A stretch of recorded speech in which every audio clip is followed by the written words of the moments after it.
Welcome back to the Chasing Happiness podcast, an honest podcast about finding happiness, what it really means, and the process of getting there. My name is Crystal, and today I'm joined by an absolutely wonderful human being who I have spoken to a couple of times already. I'm joined by Nicola Mercer, a life coach on a mission to help women create new daily habits for a happier, healthier, and stronger life.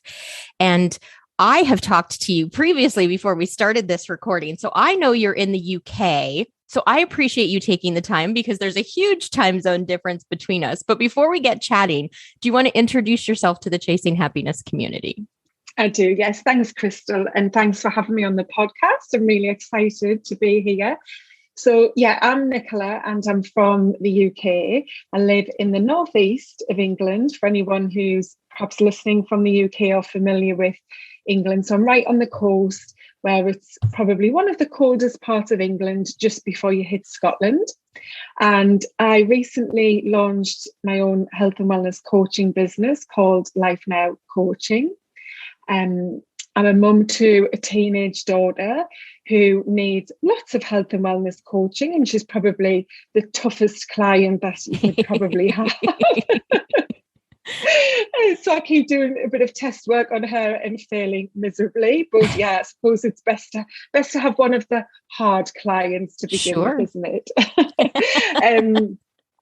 So yeah, I was in the corporate world for almost 25 years until very recently. I was made redundant in March last year, and that's what led me to setting up the health and wellness coaching business and also retraining to be a personal trainer and fitness instructor, which I've just qualified as. Woo-hoo. So yeah, that's something that I never expected I would do, and was all part of the journey I went through as I went through the redundancy, working out what to do next with my life. And that's kind of a big deal. So you basically, like a lot of people, because, COVID hit and a lot of the world ended up losing their jobs. A lot of people got laid off. They got made redundant. Their jobs just ceased to exist almost overnight because of the world we were living in. And that's a really big shock to the system, especially for someone like you who had worked in the corporate world for, like you said, almost 25 years. So when that first happened, did you know automatically you wanted to go into this coaching, or did you sort of have a little bit of a panic like most people did? I definitely had a bit of a panic when the reorganization came up and the conversation turned to the likelihood of the amount of redundancies. I really did panic because people started talking about having a plan B, and I didn't have a plan B.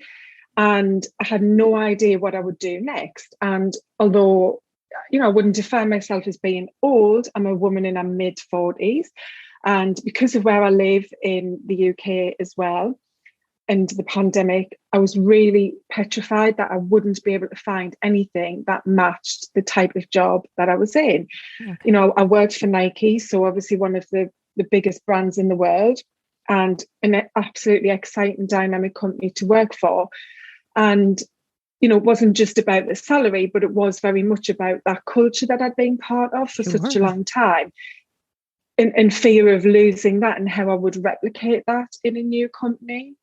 And the thought of going into a very small company or local company and somewhere that just didn't have the diversity and experiences that Nike provided me was really daunting because, I'd been with Nike over 20 years. And so it becomes very much a part of who you are and how you define yourself.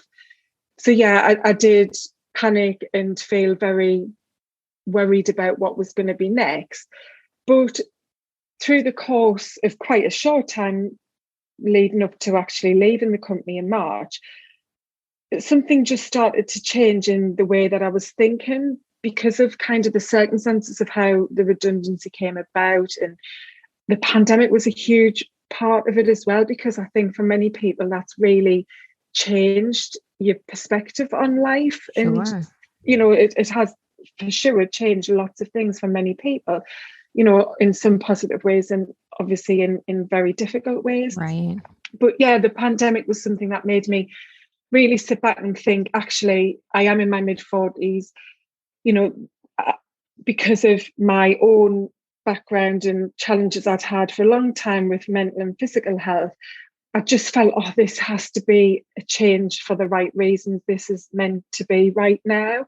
And so although I didn't have a plan, I felt in control because I felt as though it was just happening for the right reasons that were going to eventually lead me to where I was meant to be, which I know sounds quite deep, but I do really believe that things do happen for a reason.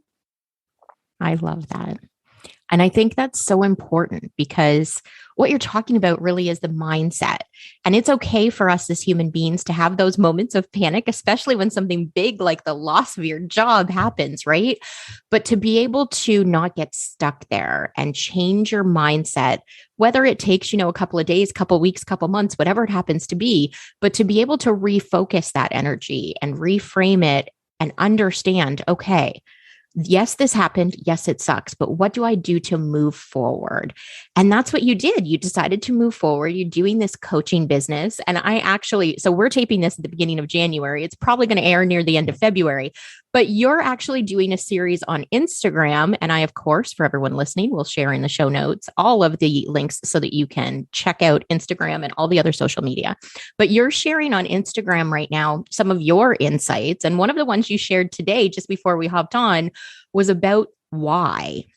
Do you want to talk about why the why is so important? Because your why, I think, is pretty important. Yeah, it's quite funny because when I didn't have a plan B, one of the things I did think about doing first off was writing, because I've always had this dream to be a writer. So I thought, oh, I'm going to write a blog about my redundancy journey. And that was the only thing I had in mind to do, which obviously wasn't going to be a job and pay an income. But I did start to write. And through that very early process of writing and not publishing it, because I had no idea what to do to get it to be a blog, I asked the question, why? And I'd been asking that, I guess, leading right up to the redundancy and after I left the company, was like, why is this happening? Why is this meant to be? Why do I feel, even though it's really scary, that this is part of my path? And from there, I ended up writing a blog about why being perhaps the smallest but most important little question you could ask yourself. Because throughout my career and now as a coach, what I've been getting deeper and learning more about is, how many people want to change or want to achieve something, whatever that might be, professional or personal, but very often fail. And, people are constantly berating themselves and beating themselves up because they haven't done something they want to do. And, they put a lot of pressure on themselves to achieve what it is they want. But when it isn't happening, that can get really negative for you, and you can go through a lot, mentally, and it doesn't feel like a nice place to be, and you just get stuck and you get lost. So what I believe is that when you really connect with the why, that helps to really link you to what it is you want, whether that's a goal, a change, a project you're working on at work even. When you know why you're doing it, why it matters, why it's going to make a difference, why you would feel a certain way when you achieve it, then you get really aligned with what it is you're trying to do. And then you can work backwards from that. And that's been something which, although it's been a great, 9-10 months since I left my job, it has been extremely stressful, and it does still feel very scary to be in these new waters. But what I've kept doing is going back to why. Now, I wouldn't describe myself as a very spiritual person as such, as in the sense of a lot of people who really believe in manifestation and visualization, but I do associate with it. And I do believe that when you can picture what it is you're trying to do and how your life would be at that point, then that just grounds you back. So as an example, if I was lying in bed at night and my mind starts racing straight away, which it does as soon as my head hits the pillow, and I start thinking about everything at 100 miles per hour, I just really focusing on what that end game for me is. I have this vision that I picture about what my life will be like when I'm where I want to be with the business, with how I feel personally, with knowing I'm helping other women. And that's all because I know why I want that. I know why I want to make the business a success. It's because I want to help women. That's my why. I want women to be stronger, to be healthier because of the journey I've been. So it's just all linked to that tiny little question of why. And, obviously at the start of the year where we are now, lots of people talk about resolutions and enter the year with such high expectation of themselves to quickly change and get this life because it's a new year. And again, that can lead very quickly to failure and disappointment and, sadness. So I'm trying to share with people that if you can think about your why, and I guess that, this is really linked in a bigger sense to your purpose as a human and your life that you have here. That, by connecting with that, then actually, instead of just expecting things to change because you want this year to be different, you can start putting, a practical plan together and have those right goals at the end with, the right picture in your mind to get there. And that I think is brilliant because, as you said, it's the start of the year. And what happens to almost everyone is you have all of these really lofty goals like, oh, I'm going to make this huge change. I'm going to go to the gym 5 days a week. I'm going to eat better. I'm going to whatever. And then like 10 days in, life happens because as we've talked about, things come up, things get stressful, unexpected things happen. And we have that one stumbling block in this idea that we have to be perfect in these changes that we're making. And then everything kind of gets thrown out the window and nobody succeeds. So I love that you're helping people create a plan really that is not let's make all the changes all at once as quickly as we can. It's what changes can we make as we go through this process over the next 3 months, 6 months, 12 months, whatever it happens to be, so that by the time you make it to the end of the year, you feel like you have succeeded in whatever those small steps are. Because I think we would all feel better about ourselves as humans if we allowed ourselves the grace of being human and having some slip ups, but also understanding like we didn't learn to walk overnight. It took us getting up and falling down and getting up and falling down. And that's weeks and months, right? So any other changes we're going to make are going to require that amount of time as well. But because we live in this weird social media world that tells us things should happen instantly, we seem to be confused about that whole process. Oh, yeah, absolutely. And actually what you mentioned there with learning to walk as a child is something that I've heard, I'm sure it's Mel Robbins I've heard talk about this, and it was a really good analogy in, how long it does take a child to learn to walk. But that child, I'm sure most people listening will have at some point witnessed a child trying to take its first steps or early steps. It never stays falling down. It gets back up and it takes the next step again. It tries again. And that's what as adults we often struggle with because like you mentioned, what we see on social media and just in media as a whole is that everything just seems to come easy for people. But that's not the reality. and when it doesn't happen, because of what we're seeing and living in the world today with, it can hold us back, actually, rather than as a child when we would have just picked ourselves straight back up and not being flustered whatsoever that we fell down, and tried again. We don't do that as adults. So that's a really good point and something that I work on as well with people is that change does take time. And obviously, to make change, it's all about those small first steps that you might get knocked down with, but then you'll just pick yourself back up and you'll try again. And it's always hard at the start, like with that 1-year-old trying to walk, but then very quickly it'll be very confident and stable and away running. So yeah, it does get easier. Change is hard at first, but it will definitely become more natural. And that's what I aim for, is to make something flow within your lifestyle through the right habits, because then it is easy and it's just part of who you are. Yes. And this is why I love what you do. And this is why I love coaching in general. I think life coaching gets sort of this bad rap online about, people are just doing it because they can't do anything else or whatever it happens to be. But the truth is, life coaching is about the life experience and having someone there to help guide you, because like we don't come with an owner's manual and life is complicated and messy and stressful. So if you can have somebody in your corner helping you through those struggles, reminding you that it's okay when you fall down, reminding you that you can get back up and that you are powerful and strong. That's the whole point. And I love that. And I love that this is what you're doing. So for people who are listening, of course, I'm going to post in the show notes how they can get in touch with you, but where's the best place for them to find you? Instagram's the best place. I like to hang out on Instagram. So I'm on there as Life Now Coaching. You can follow me, see what I'm all about, hopefully get some inspiration and tips from my posts and connect in my DMs. I do have a Facebook group as well called Happy Strong Women. And that's what I'm all about, is trying to really help women to build stronger lives.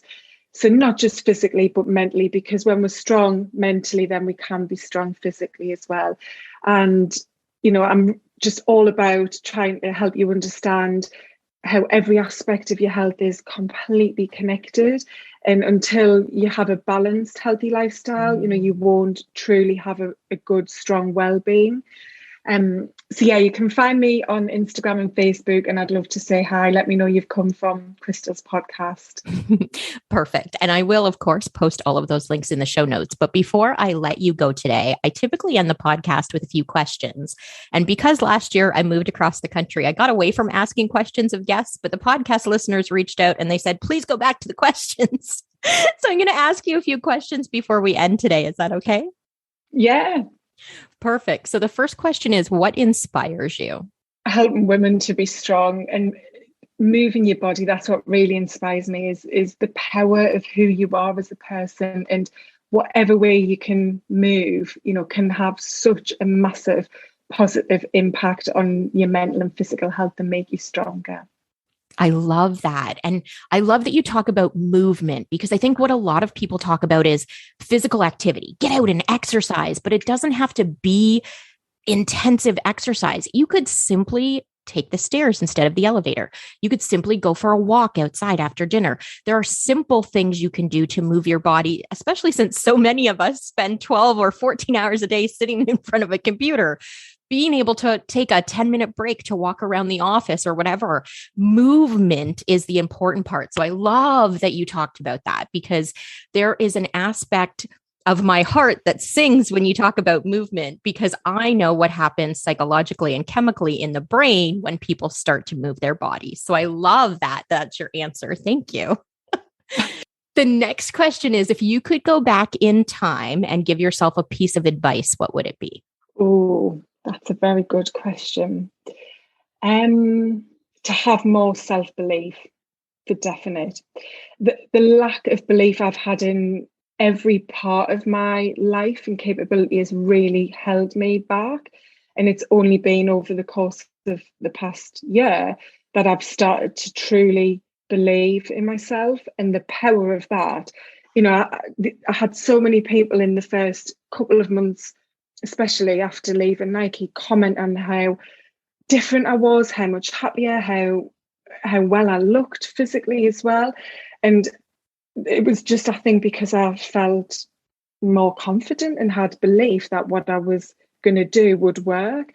And I am quite sad that I've had so many years where I've lived with such a lack of self-confidence and belief and worth. There is something magical in that, because I think almost everyone listening can relate to that in some way. You know, I was almost 40 before I started to actually believe in my own ability, right?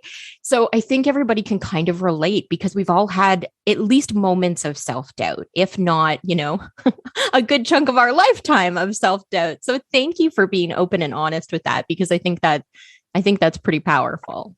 The next question is, if you could sit down and have a conversation with anyone, who would it be and why? Oh, I love this question. I would prefer the question, though, if it was, which three people could I have at a dinner party? Oh, But okay. Well, never let's mind. go with that then. No, I'll do one person, the Queen. I absolutely love the British monarch. And I've always been super fascinated with the Queen's life And I just think she's the strongest woman out there. I mean, she rides a horse and she's 95. Right. Do you know, she drives her own car. Like, she walks in them heels everywhere she goes and carries that little bag. And I just would love to know what she's got in the bag. So I would ask her that. I love that. Yeah. I love that for so many different reasons. One, because here in Canada, obviously, she is the monarch of our country as well. And I would love to sit down and have a conversation with her. But I would love to sit down and have a conversation with her because she has lived a heck of a lifetime. What she has seen in the years that she's been alive, the fact that she had to take over a country at such a young age, the fact that she lost her parent in the way that she lost her parent and then had to take over the country and really didn't have what most of us get privately, a chance to mourn and deal with that kind of a loss. She literally was essentially picked up, flown, became the queen, and everyone watched it all happen so publicly. And I get, there wasn't social media and stuff back then, but she still was followed everywhere she went. People still wanted to know everything that was going on with her. And to live a life like that with essentially no privacy, to live a life where she has had to change as society has changed over the years and the decades, just to sit down and ask her, like, how has that been? How have you adapted? What has the struggle been like? If you could change things, what would you change? Like, I have so many questions I would ask her, right? Oh, well, I'll invite you to the dinner party when I get her on the guest list. But yeah, I mean, look, she's using Zoom. She's 95, and as you said, she's always had to change. And I think, yeah, whether you like the royals or not, as a woman, I would like to think that she can be looked up to, because yes, as her story, as you've just explained, is absolutely remarkable, and the service that she's provided to so many people is incredible. I have lots of practical questions I would just like to ask about what she really eats and how she chooses what to wear and whether her legs ache. Does she really never need to go to the toilet? Because I know how often I have to go to the toilet. So yeah, she's just an absolute spectacle. Yes, absolutely. Oh, she's right there up on my list too. So I love that you said that, because I think realistically, there are so few people who embody exactly what the world is in any given moment, while also embodying what the world needs in any given moment. And that's a hard thing to do, to be both of those. And she has navigated that for decades. And I can't even fathom what that has been like. So yes, I love that you mentioned her. Okay, the last question is, what does happiness mean to you? I think it's enjoying what you have now and putting less focus on what you want to have. And that was really where the name of my business came around as well, because we all do it. We say, oh, when I get that car, I'll be happy, or when I have that job, or when I buy that dress, whatever big or small thing it might be. But when you get that, happiness isn't a definitive thing. It's not something that once you've reached it, that's it, you've got it. Within 5 minutes, you could have lost that feeling of happiness because something else has come along and taken that emotion away all of a sudden. So for me, I'm definitely on a pursuit of happiness, because I think I've been like many other people, where I'm looking too much to the future and often reflecting and regretting too much of the past. And I listened to an incredible podcast quite recently. I can't remember the guy who was being interviewed, but he was the ex-CEO of Google.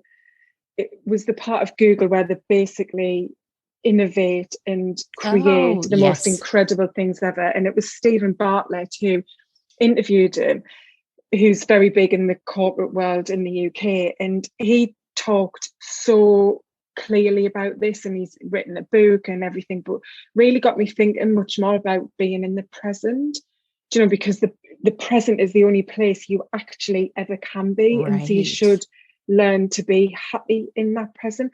And that doesn't mean that you can't want things and want to change things and be working towards goals to make a difference in your life, it just means that you shouldn't pin feeling happy on those and only when you get those. Oh, I love that answer so much because I think you're right. Like, so often we find ourselves, especially at this time of year, I think, thinking about, I wish I had made this change last year. So I'm going to make this change this year so that by the time I get to the end of the year, this is the person I am. And we're missing this sort of part where we're in it right now, whether it's good, whether it's bad, whether it's a complicated mix of both. We're not stopping to just take a breath and say like, hey, this is still okay. It may not be perfect. It may not be what I want exactly, but this is okay because I'm getting there. I'm getting there with the steps in this moment. Oh, I love that answer so much. You're fantastic. I adore you. Thanks, Krista. I could talk to you all day. You're great as well. And I love the way you explained that as well, because you need to be more present and aware of what you have today, and that might not be what you want it to be like at the end, but yeah, that's enough for today, and find happiness. And something that I've been working on personally as well, and I think is great for anyone to do, is just that little bit of gratitude each day. So just trying to find little things that have made you smile, have made you laugh. I did an exercise last year for a couple of months where every day I just wrote down 3 things that made me feel laughter or smile in that day, because we often don't realize we are having those experiences through the day. They just come and go without us being conscious of them. Right. So to pause and think, actually, what did I laugh at? And the first few days were really tough. I felt like, oh my God, this is terrible. I don't smile at all. I don't laugh. But actually, when you really dig, you realize you do. And after a few days of doing that exercise, you then actually start to notice these things as they happen. You become more conscious and aware. So you bring them to the front of your consciousness. So you can actually enjoy them more, because you think, oh, this is nice. I've just laughed, or I actually smiled as I saw that person chasing the dog down the street, and so you actually get more of the reward because you've made it conscious. So yeah, I think finding little ways that you can just, maybe at the end of the day think, what happened today that actually has made me happy today, or made me smile, or made me laugh? Because we're all so caught up in the fast lane of life that we just forget, we're talking about, we pin the happiness on something that's going to happen at a point in our future, and that can make us feel a bit blur today in the way we're living right now. So yeah, as I say, I'm definitely a work in progress and trying to do more of that, because we've got to feel happy. Otherwise, what's it all about? We're just constantly striving without any of the reward. Yes, absolutely. I love this. I love this for so many different reasons. And people who listen to this podcast know I talk fairly regularly about, even if at the end of the day you've had a crappy day and you don't know what to do with yourself, sit down and really think about, is there one thing I can be grateful for, one thing I can be happy about, one thing that, even if it's just, today I was able to make a cup of coffee, that you can say, okay, it wasn't all terrible, right? I think it's so important, because as we talked about, that mindset piece is so important for us as human beings. And if all we're doing is sort of running on the hamster wheel, trying to get to the next thing, that mindset piece goes out the window, and we forget that, we're no longer having to build fire. We're no longer having to fight to get our food in most cases. Like, there are some really great things about this moment that we're living in, even if there is chaos and struggle and everything else that is complicated and a part of the human experience. So thank you so much for joining me today. I have loved having you on, and I am happy to have you back to the podcast anytime. Oh, thanks, Crystal. Yeah, I would definitely love to come back and share, more on the health and wellness topics and anything that your listeners are interested in. Thank you. Perfect. Thank you so much. And for everyone listening, I, of course, will post in the show notes all of the links and all of the fun stuff. And I thank you guys for coming back week after week to listen to the podcast and sharing in these amazing conversations that I get to have. Because if you weren't listening, I wouldn't get to have these amazing conversations. So thank you for listening. Have a wonderful week, and we will chat with you next week. Bye for now.